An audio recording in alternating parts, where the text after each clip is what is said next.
Hello everyone, I'm teacher Maricoco, and today we're going to be looking at a new topic called subject and object questions.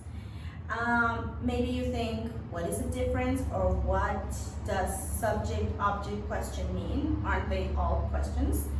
Well, yes, but the difference is how we form the question depending on the information that you need, okay?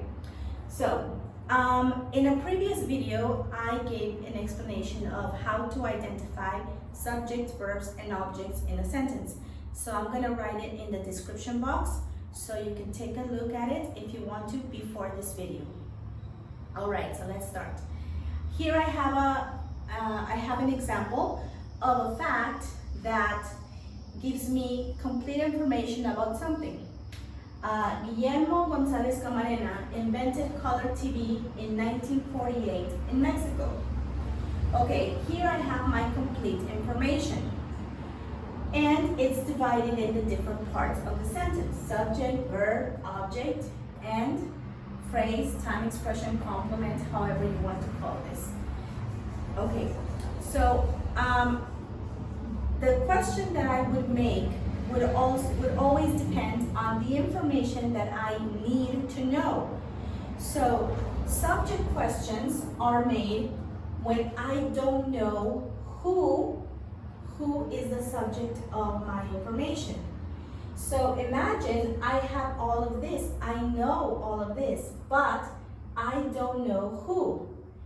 So in that case, I make a subject question. Subject questions are very limited because they only want to know about the subject. So because a subject could be a person or a thing, they're limited to question words like who or what. Okay? The structure is very simple because it's a sentence form structure. So the only thing that you are doing is substituting the subject with the question word who. So I have all of this information, but I don't know who. Who invented color TV? I can also complete it and say, who invented color TV in 1948 in Mexico? But that's not, this is just an example. So, who invented color TV? My answer would be the subject. Yes? My subject is Guillermo González Camarena. That's my answer because my question is about the subject. Okay? So, in the object questions, those are a little bit more complete because with object questions, obviously I want to know the object, but not always. I can also ask about time, place, reason, form. That's why with object questions, I can use different kind of question words that I don't use with subject questions. Who, what, when, where, why, how are some of the question words that I can use here. Also, with object questions, it's absolutely necessary that you have an auxiliary verb. Auxiliaries such as the verb to be, modal verbs can, will, should, must, have, has, had, or very important, the auxiliary do, does, did.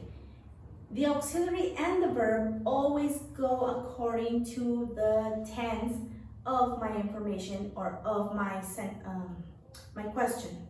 Okay? Since here I have information in past simple, well, I would probably use the auxiliary did. Okay?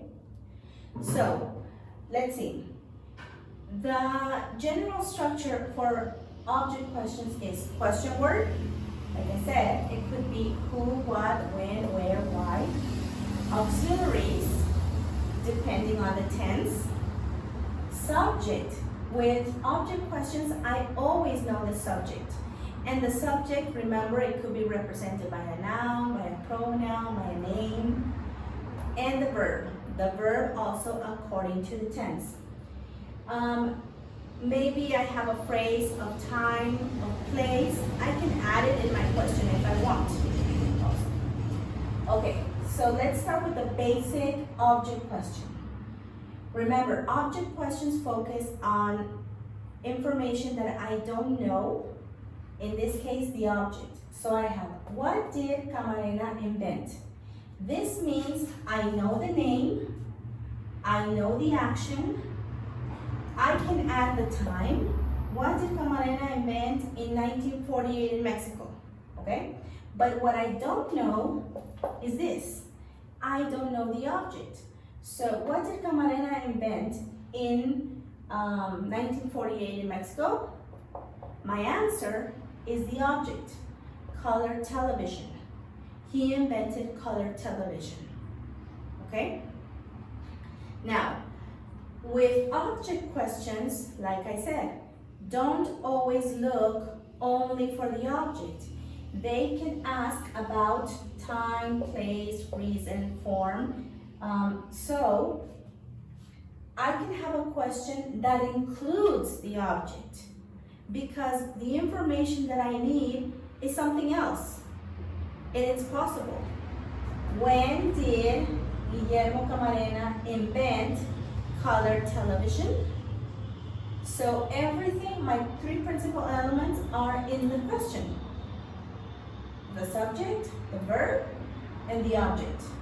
But what I want to know is when. So my answer is the time. But I have to follow the same structure with the same pattern. Now, in the next question, where did Guillermo González Camarena invent color television? Again, the information that I need is not the object. I know the object, it's in my question. What I want to know is where. Where did he invent it? In Mexico. Okay? So this is the most common form of questions that you have in English. Every time you review a tense, past, present, future, present perfect, usually you see this form of questions. Even though this form also exists. But like I said, it's limited because these kind of questions only focus on knowing the subject. If you want to know the object, the time, the place, the form, then you would have to make an object question. All right, guys, so if you have any more questions regarding subject and object questions, you can leave it in the comments. I would recommend that you take our online course. If you would like more information, follow us on Facebook, and I'll see you soon. Bye.